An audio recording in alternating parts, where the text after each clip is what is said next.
اعتبار سے جس حیثیت سے تیرے نزدیک جلسے میلاد النبی حرام ہے اسی نقطۂ نظر سے جلسے یوم القرآن بھی حرام ہونا چاہیے، کیونکہ جلسے یوم القرآن صحابہ نے بنائے اور جامع القرآن حضرت عثمان غنی رضی اللہ تعالیٰ جو قرآن کو جمع فرمائے تھے دنیا میں جامع القرآن بھی یوم القرآن نہیں بنائے۔ تو کیوں آ رہا ہے؟ نہیں بھائی میں ہونا میں بنا میں ہوں ہم ہے ہمارا ہے ہم ٹھیکیدار ہیں تو نہیں بنا سکتے۔ ارے یہ قرآن جس کا تو ڈرتے یوم القرآن بناتا ہے یہ قرآن کس کے بدلے میں تجھے ملا، کس کے بدلے میں ملا؟ اللہ کو عزت قرآن حکیم سے بیان فرماتا ہے اے لوگوں یاد رکھو یہ جو قرآن تم کہتے ہو وَإِنَّهُ لَذِكْرٌ لَكَ اے میرے محبوب یہ قرآن کوئی اور چیز نہیں ہے، یہ پورا قرآن اے محبوب تیرا ذکر ہی ہے۔ سبحان اللہ سبحان اللہ قرآن میں آئے وَإِنَّهُ لَذِكْرٌ لَكَ یاد رکھے اللہ وَإِنَّهُ لَذِكْرٌ لَكَ قرآن کہتا ہے یہ قرآن تیرا ذکر ہے اے محبوب۔ ارے جس کا قرآن ذکر ہے اس کا تو بندہ بناتے ہو، جو ذکر ہے قرآن اس کا بندہ کرتے ہو، اور جس کے سلسلے میں یہ ذکر ہوا اور جس کا خود قرآن ذکر کر رہا ہے، قرآن جس کی نام پڑھ رہا ہے، قرآن جس کی توحید و تعریف بیان کر رہا ہے، اس کا جلسہ منعقد کرنے سے روکے یہ انصاف نہیں۔ بہت ساری باتیں غیر غلط دنیا میں لوگوں کے سامنے معاشرے میں سوالیہ انداز میں اعتراض کے انداز میں نوجوانوں کے ذہن کو منتخب کرنے کے لیے چھوڑی جا رہی ہے۔ نام بخاری کا ہے، بڑے بخاری پہ عمل کرنے والے بخاری کی حدیث پہ عمل کرا رہے ابھی چاہے ملے ان کے سر پہ ٹوپی نماز پڑھے اللہ کی بارگاہ میں آ کے نماز پڑھنے سر پہ ٹوپی پیدا ٹوپی تو نہیں ٹوپی نہیں لگا یہاں بخاری شریف کی حدیث یاد نہیں ٹوپی جب نہیں لگی ہوئی یاد رکھنا جیسے ہی آپ فاتحہ ڈالیے ذرا فاتحہ بولیے بخاری فوراً بخاری میں آ گئے بلا زندگی کا جلسہ کرے جہاں پر تم اور کرے بخاری میں آ نہیں آ اچھا بھائی تو پیدا ہونے کے بعد سے شروع میں آج تک ٹوپی لگا رہا تھوڑا سا کیا ماحول مل گیا ٹوپی سب سے ادھر گئی ٹوپی نہیں لگانا بخاری میں ٹوپی لگانا بخاری میں یاد رکھنا بخاری شریف کے اندر موجود ہے بخاری میں یہ آیا بخاری میں ٹوپی کا ذکر بھی ہے امامے کا ذکر بھی ہے لیکن بغیر ٹوپی کا بخاری میں ذکر نہیں ہے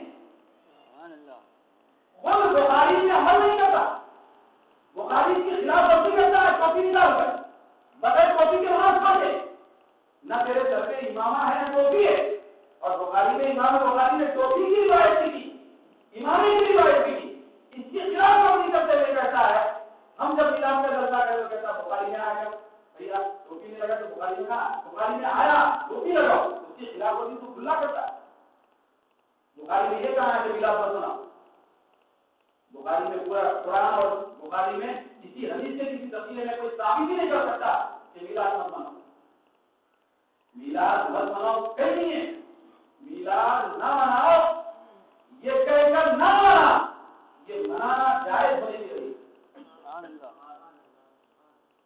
یہ منانا جائز ہونے کے لیے اس لیے اللہ رب العزت نے فرمایا حرام چیزیں جتنی تھیں اللہ رب العزت نے اس کو تفصیل سے بیان فرمایا وقت فصل لكم ما حرم عليكم اللہ نے فرمایا کہ دیکھو میں حرام چیزوں کو تفصیل سے بیان کیا ہے اس کے علاوہ جتنی چیزیں ہیں اے لوگوں اے بندو سب جائے اگر کوئی آپ سے کہتا ہے میلاد منانا ناجائز ہے یادی کرنا ناجائز ہے کھڑے ہو کے سلام پڑھنا ناجائز ہے ایسا کرنا ناجائز ہے ویسا کرنا ناجائز ہے آپ یہ بتائیں گے کہ قرآن آپ کیا پوچھیں کہ قرآن اور حدیث میں اس کو ناجائز کہاں لکھا ہے یہ حرام کہاں بولا گیا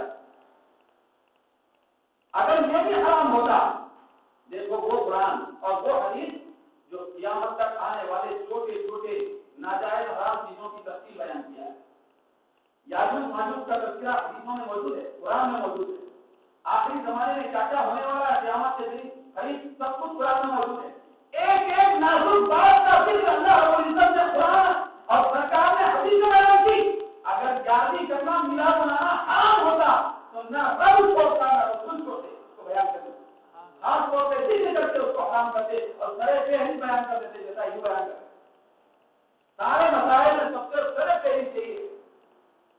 آج کا نوجوان پکچر دیکھ رہا وہی سکھانے حالی ہے اس کو ارے یہاں ناجائز بولنے والا کوئی پکچر دیکھ رہا ہوں. نوجوان غلط رویش پہ چل رہا ہے, نوجوان غیر غلط عورتوں کو دیکھ رہا ہے, نوجوان اگر کوئی آدمی غلط انداز سے دنیا کا شکار ہو گیا اس کے بارے میں بولنے والا کوئی نہیں ہے. اگر کوئی سرے فہرست صدر مسئلہ اگر کوئی ہے تو یہی ہے کہ میلاد منانا کیا نہیں.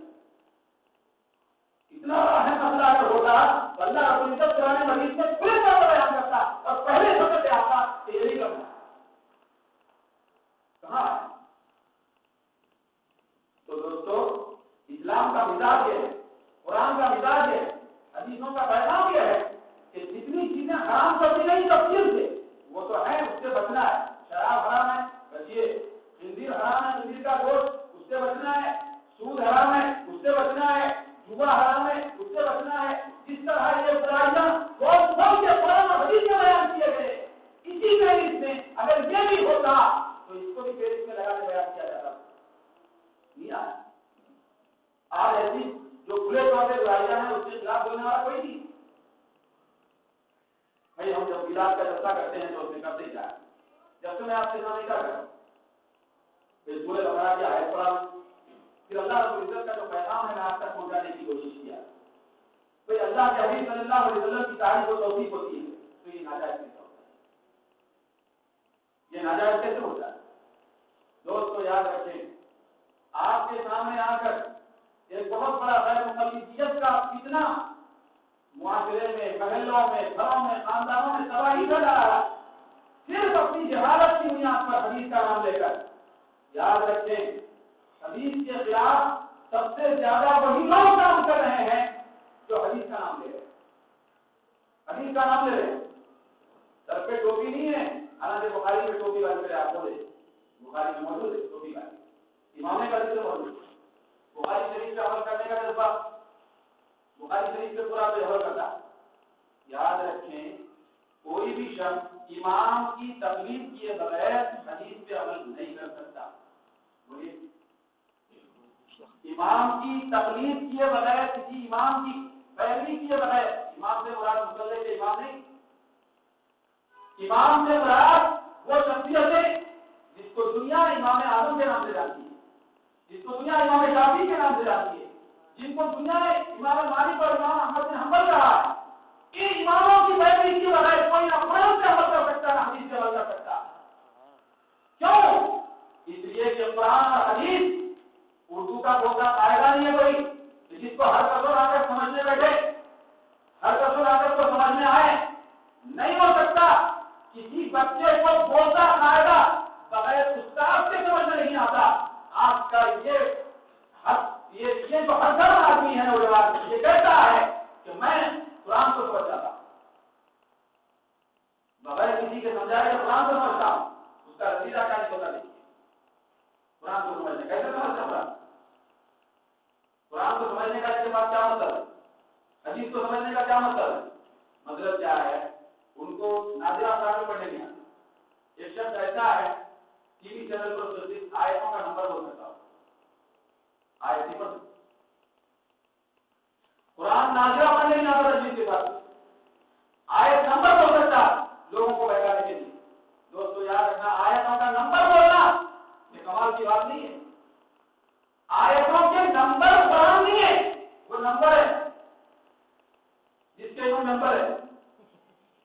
آیتوں کا نمبر قرآن نہیں ہے. الحمدللہ رب العالمین یہ قرآن, قل اعوذ برب الناس یہ قرآن. ایک تو لوگ نادان لوگ ان نمبروں کو قرآن سمجھ لیں, نمبر کو قرآن سمجھ لیں, اور دوسرا کیا ہے اردو ترجمے کو یا انگلش ترجمے کو قرآن سمجھ لیں.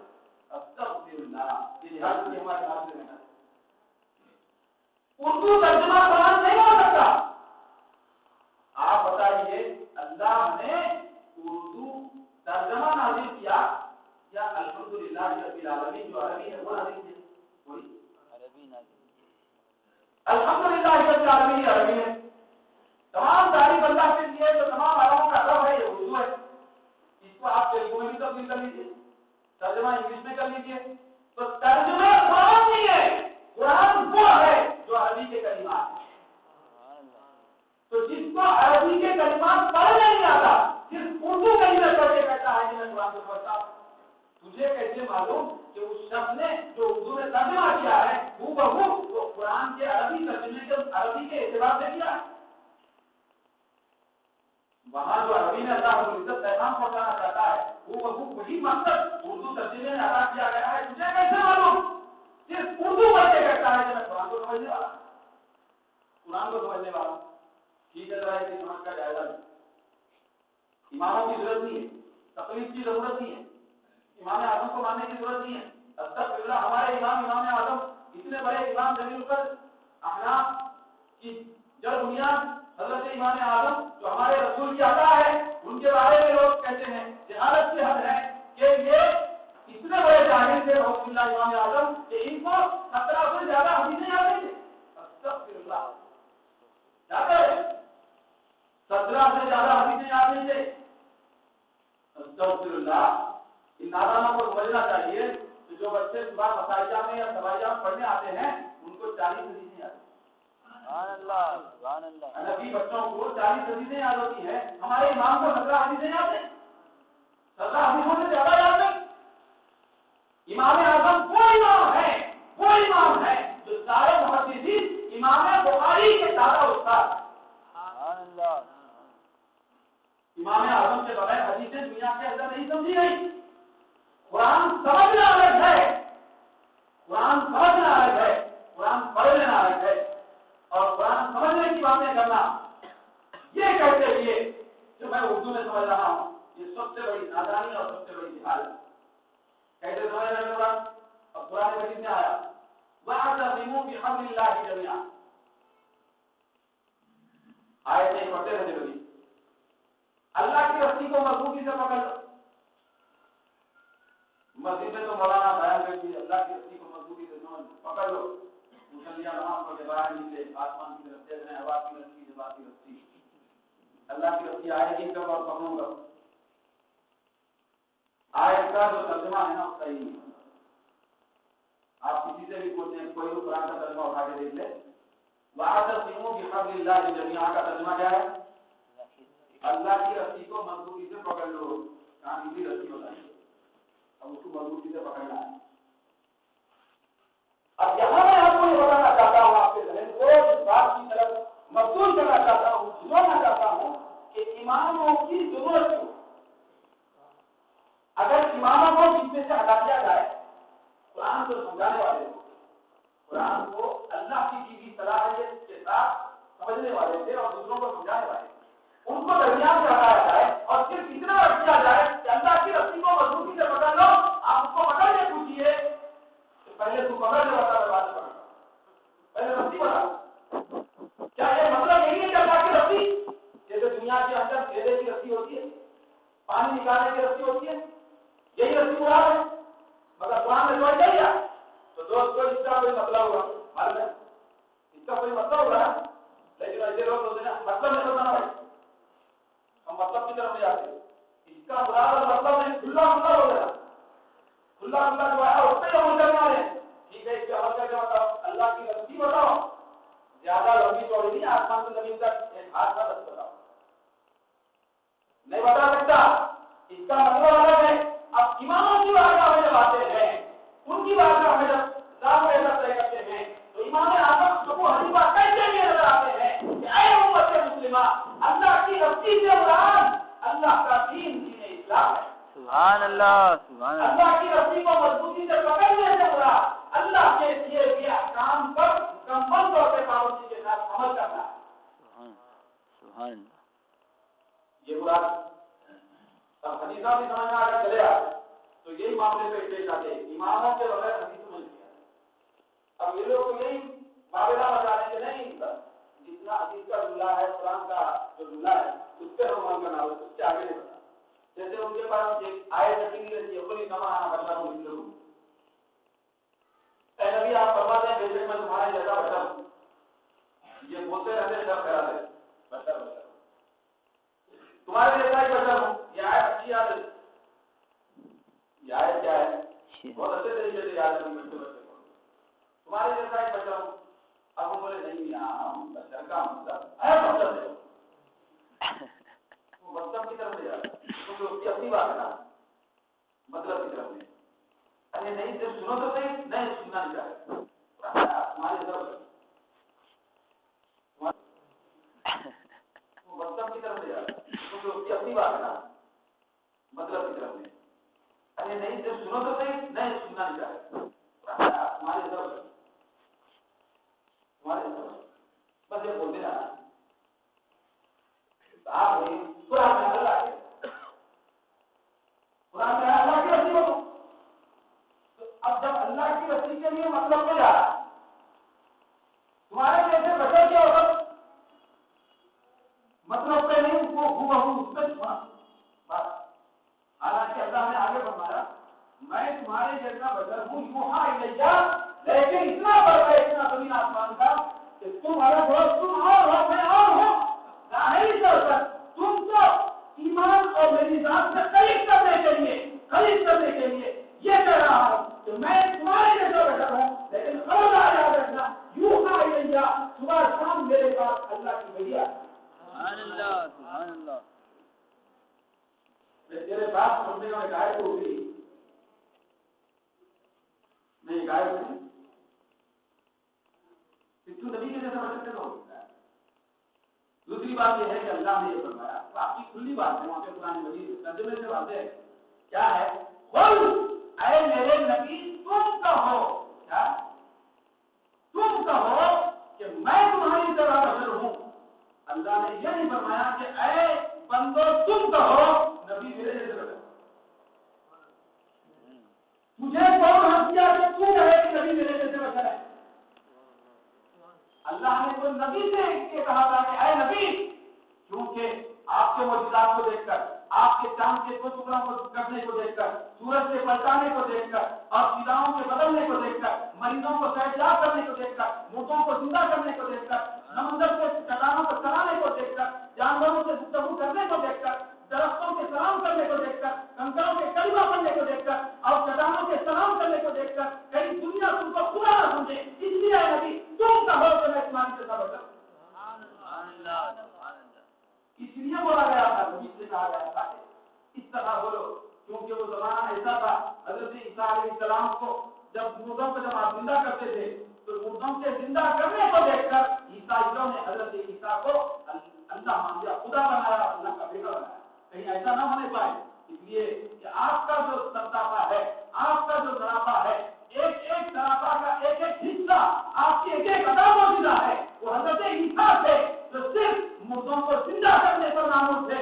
اے میرے نبی ان کو میں نے مردوں کو زندہ کرنے کا ایک معجزہ دیا تھا اور صحت یاب کرنے کا ایک معجزہ دیا تھا, لیکن اے میرے خاتم الانبیاء اے میرے محبوب میں نے تم کو سرتاپا معجزہ بنا کر بھیجا ہے. تم جب چلتے ہو تو معجزہ, تم جب چلتے ہو تو معجزہ, تم دیکھتے ہو تو معجزہ, تمہاری زبان ہلتی ہے تو معجزہ, تم اشارہ کرتے ہو تو معجزہ. کہیں اتنے معجزات دیکھ کر کہیں تم کو دنیا والے خدا نہ سمجھیں. اس لیے اے میرے محبوب تم کہو کہ میں تمہاری جیسا بشر. مگر ان کو کون بولا کہ یہ بولے کہ نبی ہمارے جیسے بشر ہے. اس کا وجہ ہے تو اس کا مطلب یہ ہے انما جس کو سننا نہیں چاہتا نہیں مطلب نہیں کیا مطلب نہیں آگے تو آئے جو میری طرف یہ آتی ہے تو یہاں تو بڑا ہوگا تیرے پاس تو وہی نہیں آتی مگر آگے کا جملہ نہیں پڑتا یوحا الیہ وحی آنے کا جملہ نہیں پڑتا کیونکہ اس کو تو بچانا ہے, اس کو تو شیطان کا رول ادا کرنا ہے, اس کو تو وہ تو شیطان کا ایجنٹ اور نمائندہ بن کر آپ کے پاس آیا ہوا. لہٰذا دوستوں قرآن اور حدیث کو سمجھنے کے لیے امام کی ضرورت ہے. امام کے بغیر کوئی قرآن اور حدیث کو نہیں سمجھ سکتا. اب موٹی موٹی جو نکالیں آپ کو بچوں کو پڑھاتے رہتے آپ بھی جانتے ہیں. ماں کے بارے میں آیا والدہ کی عزت اور عظمت کے بارے میں سرکار نے فرمایا کیا الجنت تحت اقدام الامہات, یہ ہے بھائی الجنت تحت اقدام الامہات کیا مطلب ہے اس کا؟ ماں کے قدموں کے نیچے جنت ہے. ایسے اوپر اوپر سے مطلب کی طرف لے جانے والے لوگوں اس میں سے تھا انہیں کیا کرا بڑا سمبل اور تھوڑا لے سمبل لے گیا تھوڑا لے گیا سمبا لے دوسرا گھر میں آیا اب اس کے بعد کرے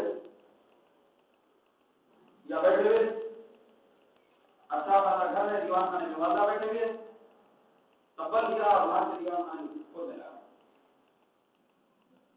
تو ماں نے کہا ماں جی میں نے یہ کیا کرا نہیں مولانا سے سن کے اللہ کے قدموں کے لیے جنت تو کیا کرنا چاہ رہا تو آپ میری والدہ ہے لہٰذا آپ کے قدموں کے لیے خود کے جنت میں آنا چاہ جنت کو دیکھنا چاہ رہا حدیث میں تو یہ ہے نا ماں کے قدموں کے نیچے جنت ہے یہی ہے مطلب کی طرف اگر نہیں ہے کسی امام کے دامن کو نہیں سامے اور امام جو سمجھانے والے ہیں ان کے پاس اگر نہیں گئے ان کی بارگاہ میں تو بات تو یہی ہوگی کہ قلم جو ہے مٹی جو ہے اس کے نیچے جنت ہے زمین کے اندر اگر وہ کھودے گا کھودتے کھودتے زمین کے آخری حد میں بھی پہنچے گا تو جنت تو دور کی بات ہے جنت کا گیٹ بھی دے سکتا تو مطلب کیا ہے مطلب یہ ہے کہ امام نے سمجھایا کہ ماں کے قدموں کے نیچے جنت کا مطلب یہ ہے کہ جو جتنا زیادہ ماں کی خدمت کرتا جائے گا اتنا زیادہ تیرے مقدر میں جنت ہو جائے گا سبحان اللہ ماں کے قدموں کے نیچے جنت کہہ کر یہ خدمت مراد نہیں ہے کیا مراد ہے خدمت مراد ہے اب آپ حضور کا کیا کام کریں والد صاحب کے پاس ہے اب حدیث میں آیا کہ باپ جنت کے دروازوں میں سے یہ جانے والا ہے والد صاحب کھڑے ہوئے اچانک اندر داخل ہوئے اب سینے پہ سر سے بڑا آدم ماں سے جائے بات پوچھے مطلب یہ کیا کرنا یہ نہیں تو حدیث میں آیا باپ جنت کے دروازوں میں سے بیچ کا دروازہ ہے میں ایسا پیچھے مار کے جنت میں داخل ہونا چاہتا ہوں باپ جنت کے دروازوں میں سے بیچ کا دروازہ یہ مطلب اس کا مطلب ہونا بھائی اس کا مطلب کیا ہے اس کا مطلب یہ امام نے بتایا اس حدیث کا مطلب خالی حدیث کو مطلب لینے سے دین اور حدیث سمجھ میں نہیں آ سکتے اس کا مطلب یہ ہے کہ جو شخص باپ کی خدمت اور باپ کی دیکھ بھال کرے گا باپ کا احترام کرے گا اور باپ کو پوچھے گا باپ کا ادب کرے گا تو وہ بروز قیامت اس شان سے جنت میں داخل ہوگا اور لوگ آجو بازو کے گیٹوں سے جائیں گے لیکن باپ کا وفادار بیٹا جنت کے بیچ کے بڑے گیٹ سے داخل ہوگا سبحان اللہ اب ظاہری مطلب کو لینے والے ذرا سوچنے کی بات ہے کہ حدیث میں امام کے بغیر سمجھ میں نہیں آتی اب بعض لوگ تو صرف بخاری کے حد تک محدود رکھ رہے ہیں بخاری میں آیا تھا بخاری میں آیا تو مانے گے نکلے مانے ٹھیک ہے تو بخاری میں لوگ یہاں مانے بخاری میں لوگ یہاں مانے بخاری شریف کی حدیث ہے عربی کی ہندوستان کی کبھی بھی حدیث ہے حدیث کی کتاب ہے بخاری شریف عربی 65 صفحہ اس کے اندر آتا ہے حضرت ابن عباس رضی اللہ تعالیٰ عنہ جلیل القدر صحابی ہے وہ بقیہ جا رہا ہے اور ہم بخاری کے خلاف کو عمل کر رہا عنہ جلیل القدر صحابی ہے وہ بقیہ جا رہا ہے اور ہم بخاری کے خلاف کو عمل کر رہے ہیں مجھے بخاری میں ممانعت تو نہیں ہے پھر اپنے طور پر عمل کرے اس کا جواب قرآن حدیث میں دوسرے حدیثوں اور آیاتوں میں موجود ہے ایسا عمل کیا جائے تو پھر ہم مجرم اور خطاکار ہو جائیں بخاری کی حدیث کا مطلب ہوگا چرچ میں نماز پڑھنے کا بہت سارے لوگ ہیں عید کا دن آیا عورتوں کو گاڑیاں بھر کے عید گاہ لے کے گیا بخاری میں آیا عید کے دن عید گاہ میں عورتوں کو لے کے گیا بخاری میں آیا بخاری میں یہ بھی تو آیا چرچ میں نماز پڑھتے بخاری میں یہ بھی تو آیا نا نماز دو فکر ہوتے بخاری میں یہ بھی آیا کہ امام کی نماز پڑھتے بخاری سے کیا کرنا ہے ساری بخاری کا عمل کرتے ہیں تو دوستو یہ صرف بخاری ایک نام ہے کوئی اس کا عمل نہیں کرتا حتیٰ کہ اماموں کی تقلید کا انکار کرنے والا اگر کوئی شخص ہے تو وہ کسی نماز کو یہ سنت ہے اور یہ فرض ہے یہ واجب ہے یہ بھی غلط ہے۔ عشاء کے 4 وقت کے بعد کتنی سنتیں ہوئی اور 2 سنت ہے نا، موقع رہا پوری بخاری اور قرآن پورے حدیث کے ذخیرے میں کہیں بھی نہیں ہے کہ عشاء کے بعد 2 رکعت سنتیں موقع ہے، یہ امام نے بتایا کہیں نہیں۔ بخاری اور مسلم کے کسی ذخیرے میں کہیں نہیں ہے کہ ظہر سے پہلے 4 رکعت سنتیں موقع ہے، بلکہ سنت موقع غیر موقع واجب فرض کفایہ یہ اجتماعی یہ پورے کے پورے اصطلاحات اور دین پہ عمل کرنے کے لیے پورے کے پورے سہولیات اگر کوئی فراہم کرے ہیں تو ہماری امام۔ اگر کوئی آدمی اماموں کو چھوڑا ہوا ہے اور چھوڑنے کا دعویٰ کر رہا ہے تو وہ وضو کے فرائض بھی نہیں سمجھ سکتا، وضو کے فرائض بھی نہیں جان سکتا کہ وضو میں کتنے فرائض نہیں ہو سکتا، وضو کے فرائض کو بھی نہیں سمجھ سکتا، قرآن کو سمجھنے کی ضرورت کی بات۔ تو دوستو آج کا پیغام یہی ہے کہ قرآن کو سمجھنا ہر ایک بس کی بات نہیں ہے، صرف نمبر پر قرآن نہیں سمجھا جا سکتا۔ قرآن سمجھنے کے لیے مفسرین نے فرمایا کہ تقریباً 7 علوم کی ضرورت پڑتی ہے۔ بھائی جس کو تجوید کے ساتھ نابینا سمجھے نہیں آتا، صرف ترجمہ دیکھ کر ٹک لگا کر ٹک سے اور نشانات ڈال کر قرآن کو سمجھنے کا دعویٰ کر رہا ہے تو سب سے بڑی جہاد ہے۔ کوئی نہیں سمجھ سکتا قرآن اماموں کے بغیر، اس کے لیے بہت ساری چیزیں گرامر عربی پڑھنا پڑتا ہے، ادب پڑھنا پڑتا ہے، فصاحت پڑھنا پڑتا ہے، بلاغت پڑھنا پڑتا ہے۔ بھائی عام ایک انگلش کی کتاب ہے، عام ایک اردو کی کتاب ہے، عام ایک مسئلے مسائل کی کتاب ہے، عام ایک اردو کی کتاب ہے، اس کو بھی کوئی بھی آدمی اپنے طور پہ نہیں سمجھ سکتا۔ قرآن کیسے سمجھ سکتا ہے؟ قرآن سمجھ یہ غلط صحیح میں شکار ہو رہے لوگ۔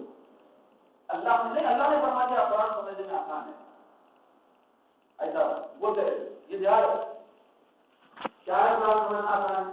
وہ بولتے آئے وَلَقَدْ يَسَّرْنَا الْقُرْآنَ لِلذِّكْرِ، بس یہ آیت بتا دی کہ قرآن سمجھنا آسان ہے، ہم سمجھ رہے کیا سمجھ رہے آیت کو نہیں سمجھا دیں کیا ہے اس کا مطلب کیا ہے؟ ایسا یاد رکھیں ہم نے قرآن کو یاد کرنے کے لیے آسان بنایا، یہ اللہ سمجھا کیا کرنے کے لیے؟ یاد کرنے کے لیے۔ اب یہ ہونا سمجھ آتے سمجھنے کے لیے آسان ہے، قرآن یاد کرنے کے لیے آسان ہے، سمجھنے کے لیے آسان نہیں۔ اگر قرآن سمجھنے کے لیے بھی آسان ہوتا تو قرآن کے ساتھ نبی کی کوئی ضرورت نہ ہوتی، کسی کتاب کے ساتھ کسی نبی کی ضرورت نہ ہوتی۔ میرا قرآن آتا کسی پہاڑ پہ حضرت جبریل آ کے رہتے تھے اور لوگ لے رہے تھے اپنا نبی کی کیا ضرورت ہوتی؟ تو دوستو نبی کی ضرورت ہی اس لیے ہے جو اللہ کی کتاب سمجھاتے، وہ اللہ کی کتاب کی تعلیم دیتے، لہذا قرآن اور حدیث کا سمجھنا ہر ایک کے بس کی بات نہیں ہے۔ یہ سب سے بڑی اس زمانے کی جہالت ہے کہ کوئی آدمی یہ کہہ رہا ہے کسی کالج کا طالب علم ہو کر، کسی یونیورسٹی کا طالب علم ہو کر یا کسی ایسے ہی اردو پڑھنا سیکھ کر وہ یہ کہہ رہا ہے کہ میں قرآن کو سمجھ رہا ہوں اور دوسروں کو سمجھا رہا ہوں، بہت بڑی بات ہے۔ اس کی وجہ سے بہت زیادہ غلط فہمیاں مانتے چل رہا ہے۔ آخری بات اللہ تبارک و تعالیٰ نے آیت بات میں فرمایا ہے میرے محبوب کے غلاموں تم تیرے محبوب کی بارگاہ میں راجنا مت بولو، یعنی ادب کرو نصیحت۔ ٹھیک ایسا ہی اللہ رب العزت نے اپنے والدین کے سلسلے میں بیان فرمایا۔ 15ویں پارے میں بنی اسرائیل اللہ رب العزت فرماتا ہے کہ والدین کا جہاں تک معاملہ ہے فلا تقل لهما اف، والدین کے سامنے کو بھی مت بولو، تم والدین کے سامنے کو بھی مت بولو، اس کو ہم لوگ ایسا سمجھتے ہیں کو مت بولو باقی سب بولو۔ معاشرے کے اندر والدین کے اکرام اور ان کے احترام، ان کی عزت، ان کے وقار اور ان کے مرتبے کو فراموش کر دیا گیا۔ آج کا نوجوان ہم لوگ صلاحیت بنا کر پڑھ لکھ کر تعلیم یافتہ ہو کر ماں باپ کو حقیق سمجھ لیتے۔ قرآن مجید کے اندر اللہ تبارک و تعالیٰ اپنی عبادت کے بعد اگر کسی کی بات کیا ہے پورے بنی اسرائیل میں تفصیل کے ساتھ تو والدین کے مسئلے کی بات کیا، والدین کے مقام کی بات کیا۔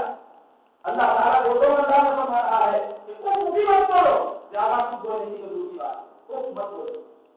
پھر والدین نے پورے کے پورے کرام کی بات پورے بنی اسرائیل تفصیل سے اللہ رب العزت نے بیان فرمائی. اللہ تعالیٰ قرآن مجید نے عبادت کی بات ایک جملے میں بیان کیا، لیکن والدین کی خدمت اور ان کے مسئلے کی بات 4-5 آیتوں میں بیان کرا. یہ سورہ بنی اسرائیل تیسرا رکوع ہے. آپ وقت اس کا ترجمہ وہ دیکھیں سمجھیں. عبادت کی بات ایک ہی مرتبہ ہے ایک جملے میں، لیکن والدین کی بات کئی جملوں میں بیان کرا ہے، کیونکہ ان کی اہمیت بہت زیادہ ہے.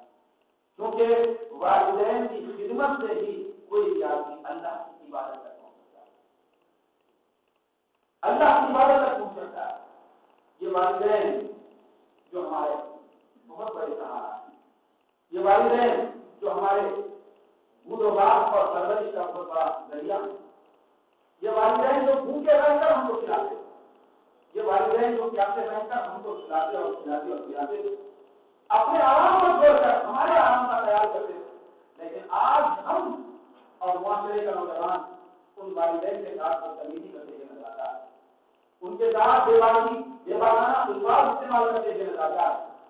آقا جہاں صلی اللہ علیہ وسلم کی بارگاہ میں ایک شخص آیا، ایک صحابی رسول حاضر ہوئے، عرض کرنے لگے کہ یا رسول اللہ صلی اللہ علیہ وسلم، دھوپ کتنی زیادہ تھی، گرمی کی تبھی اتنی زیادہ تھی کہ اگر ننگے پیر رکھ دیے جائیں زمین پر تھوڑی دیر کے لیے تو پھر وہ پیر جل جائیں، پھر اس کے اوپر دھبے آ جائیں. لیکن ایسے گرمی کے ماحول میں ننگے پیر میں نے میری والدہ کو کندھے پر اٹھا کر کئی مرتبہ میں نے حج کرائے ہیں، اور میرے پیر جلتے رہے، میرے پیر صاف آلود ہوتے رہے، پیروں پر صاف آپ کے نشانہ ڈالے رہے، میں تڑپتا اور گرتا رہا، اور میں نے کئی مرتبہ اس طرح کا ان کے ساتھ نیکی کا معاملہ کیا. یا رسول اللہ، میں آپ کی بارگاہ میں یہ عرض کرنا چاہتا ہوں، جب میں نے اپنی والدہ کا حق ادا کر دیا ہے تو اللہ کے حبیب صلی اللہ علیہ وسلم نے فرمایا کہ اے نوجوان، اے میرے صحابی، اے میرے غلام، یاد رکھنا تیری تو اللہ کے حبیب صلی اللہ علیہ وسلم نے فرمایا کہ اے نوجوان، اے میرے صحابی، اے میرے غلام، یاد رکھنا تیری پیدائش کے وقت تیری ماں نے تیری پیدائش ہوتے وقت جتنے جھٹکے لیے گئے تکلیف کی وجہ سے، ابھی تو اتنا سب کچھ کر بھی ایک جھٹکے کا بدلہ بھی نہیں چکا سکا، ایک ہاتھ جھٹکے کا نہیں چکا سکا. یہ والدہ کا مقام ہے. دوستو، ہمارے نبی کا مقام کتنا زیادہ ہے، ہمارے نبی کی کتنی بڑی عظمت ہے، ہمارے نبی کی کتنی بڑی مثال ہے. اللہ تبارک و تعالیٰ جملوں کو بدل دیا، الفاظ کو بدل دیا کہ خبردار نبی کی بارگاہ میں میرے بے ادبی نہ ہونے پائے. اللہ نے فرمایا بڑا مانا رکھا دیا، اے محبوب، ہم نے آپ کو بہت زیادہ بلند کر دیا ہے. اللہ جس نبی کو بلند کر دیا، اللہ نے جس کو سید المرسلین بنایا، اللہ نے جس کو حبیب رب العالمین بنایا، اللہ نے جس کو خاتم النبیین بنایا، اللہ نے جس کو شفیع المذنبین بنایا، اللہ نے جس کے سر پر رسالت اور نبوت کا تاج چمکایا، وہ نبی، اتنے عظیم نبی جس کی بارگاہ میں حضرت جبریل بغیر اجازت کے آ نہیں سکتے. ایک مرتبہ ایسا حیرتناک اور تعجب خیز منظر صحابہ کی آنکھوں نے دیکھا. مقام جعفرانہ ہے، کئی حدیث کی کتابوں میں حدیث موجود ہے. جعفرانہ مقام پر سرکار عالم صلی اللہ علیہ وسلم مال غنیمت تقسیم فرما رہے تھے. مال غنیمت تقسیم کرنے کے درمیان میں اچانک سرکار کائنات صلی اللہ علیہ وسلم کی نظر ایک آتی ہوئی گڑیا پہ پڑتی ہے. وہ اپنی لکڑی کو دیکھتے ہوئے بڑی خستہ حالت میں ایک ضعیف ناتوان گڑیا سرکار کی بارگاہ میں حاضر ہو رہی ہے. سرکار مال غنیمت اپنے غلاموں کے درمیان میں تقسیم فرما رہے تھے. ایسا ہی سرکار کی نظر اس گڑیا پہ پڑتی ہے. آقائے کو جہاں نے مال غنیمت کو تقسیم کرنا چھوڑ دیا اور خاتم النبیین نے آگے بڑھ کر اس گڑیا کا استقبال کیا اور گڑیا کو ادب کے ساتھ لے کے آ کر اپنی جگہ پر اپنی چادر مبارک بچھا کر دکھایا. سرکار نے چادر بچھا کر اس گڑیا کو دکھایا. کپڑے بھی بڑے خستہ تھے گڑیا کے، پیون لگے ہوئے تھے. گڑیا کو سرکار نے اپنی جگہ پہ دکھایا، اس چادر پر دکھایا جس چادر کی سب میں درد آتا ہے، سبحان اللہ، جس چادر کا ذکر اللہ نے قرآن میں یا مستقبل اور مستقبل کی صورت میں بیان کیا. اس چادر کو اس گڑیا کے سامنے بچھا کر اس گڑیا کو ادب کے ساتھ اس میں بٹھایا اور صحابہ روایت کرتے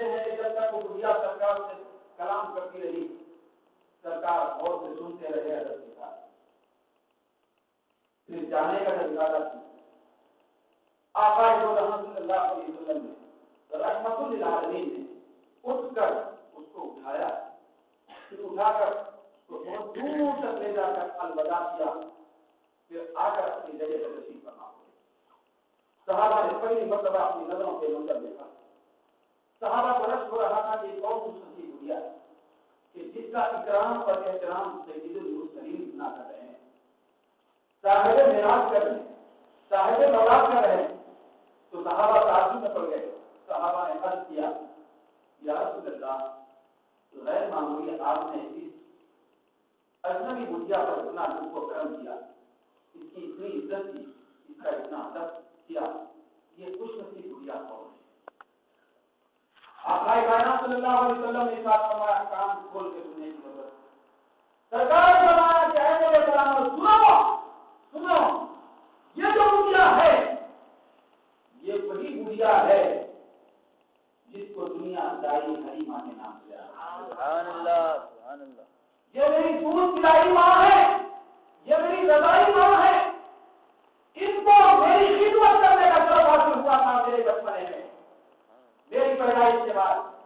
تو چنانچہ یہ میری رضائی ماں ہے، اس رضائی ماں کے احترام میں نے یہ سب کچھ کیا۔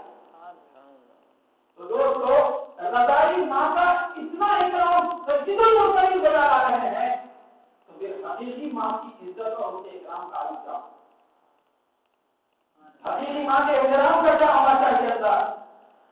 آج ہم اپنے حقیقی ماں کے ساتھ کیا برتاؤ کر رہے ہیں، اپنے والد کے ساتھ کیا برتاؤ کر رہے ہیں؟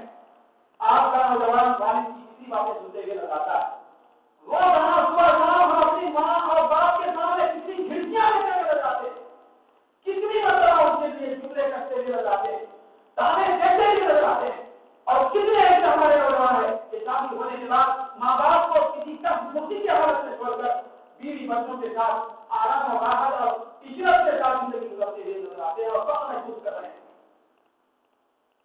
دوستو، یہ مقام ماں باپ کو ہم اور آپ نے پیدا ہو کے نہیں دیا، یہ مقام خالق کائنات نے دیا ہے، یہ مقام رحمت للعالمین نے دیا ہے۔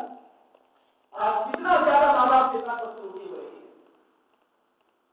کتنا زیادہ ہو رہی ہے۔ چنانچہ ایک روایت میں آتا ہے کہ ایک شخص قبرستان میں دفن کر دیا گیا، دفن کرنے کے بعد سب لوگ چلے گئے۔ اب ایک اللہ کے ولی وہاں سے گزرا ہے، یہ کئی کتابوں کے اندر مسلمان نے یہ لکھا ہے، اللہ کے ولی کا ذکر ہو رہا تھا، وہاں سے گزر ہو رہا تھا، انہوں نے دیکھا کہ اثر کی نماز کے بعد اچانک ہوا کم ہو گئی، اندر سے موقع ملا، کوئی نوجوان ہے، اس کا سر گدھے کی طرح اور 3 مرتبہ گدھے کی آواز کر کے نکال کے خبر مل گیا۔ اب وہ جو اللہ کے ولی کو مشتری ہوئی تھی، کس کا بیٹا ہے، کون ہے، اس کے بارے میں معلوم کہ اس کو اس طرح کا کٹھن عذاب نہیں ہو رہا ہے، اتنا زیادہ دشوار نہیں ہوا۔ وہ پتا دریافت کرتے کرتے اس کی ماں تک پہنچے، جا کے مانگا، انہوں نے کہا کہ اس طرح کا آپ کے بیٹے کے ساتھ معاملہ اپنی قبر میں ہو رہا ہے اور رب العالمین عبرت کے لیے اس کو روزانہ بتا رہا ہے۔ وہ کیا کرتا تھا؟ تو والدہ نے کہا نمازیں تو بہت پڑھتا، روزے تو بہت رکھتا، قرآن کو بہت پڑھتا، لیکن بات یہ ہے کہ وہ شراب نہیں پیتا۔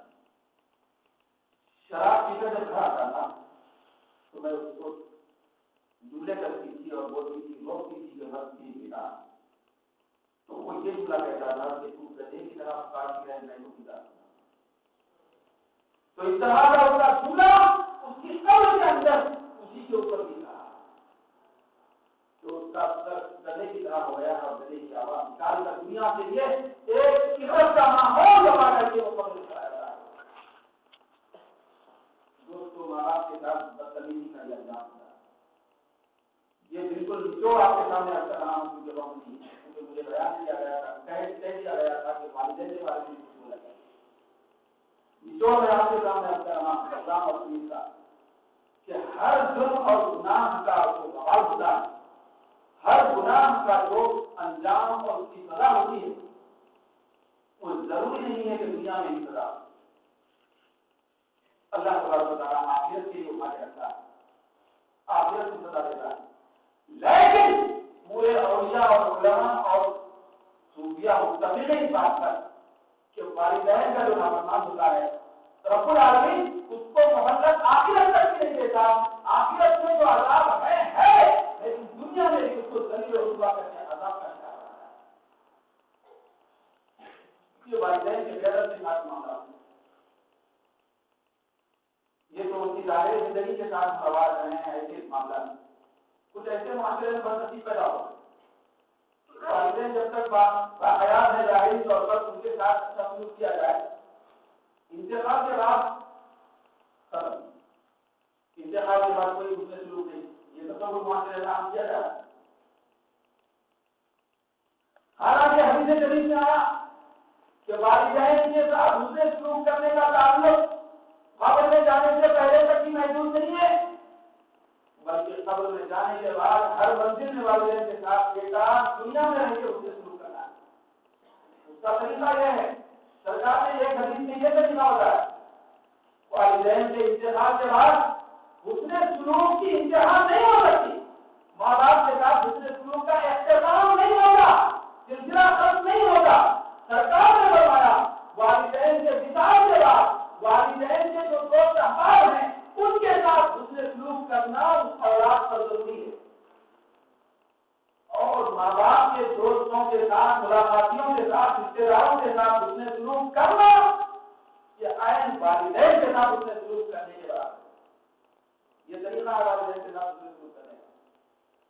پھر ایک روایت یہ ہے, وہ حدیث کے روایت بھی آپ پڑھ سنا کیونکہ اس کے سلسلے میں وہی شکو کو سنا پھیلا کرتے لوگ. سرکار نے فرمایا من زار قبر والدیہ و احدہما یوم الجمعۃ مرۃ غفر لہ ما کتب له. سبحان اللہ. حدیث میں آپ کے سامنے پڑھی کیونکہ اعتراض کا شائبہ باقی ہے. سرکار نے فرمایا کہ والدین کے وصال کے بعد جب اس کو قبر میں دفن کر دیا جاتا ہے تو اس کے بعد پھر کبھی زندگی میں پلٹ کے نہیں دیکھنا. یہ جو معاشرے میں عام کیا جا رہا ہے غلط بات ہے. سرکار نے فرمایا کہ دوسرے سلوک کا سلسلہ ختم نہیں ہو سکتا. ہم ہمیں دفن کیے جانے کے بعد منظارہ قبر والدیہ و احدہما, جو بھی شخص والدین میں سے دونوں کی قبر یا دونوں میں سے کسی ایک کا انتقال ہوا تو ایک کی قبر کی زیارت کے لیے جمعہ کے دن ایک مرتبہ کہیں جاتا ہے ہفتے میں ایک دن, تو اللہ تبارک و تعالیٰ والدین کی قبر کی زیارت کرنے کے صدقے میں خود زیارت کرنے والے بیٹے کی مغفرت فرماتا ہے اور اس کو نیک بھی دیتا ہے. سبحان اللہ, سبحان اللہ. میں کون ہے جو اپنی بخشش کرنا چاہتا ہے, ہمیں تو ہر آدمی اپنی بخشش کرانا چاہتا ہے. اس کا آسان نسخہ یہ ہے کہ والدین کی قبر کی زیارت کی جائے.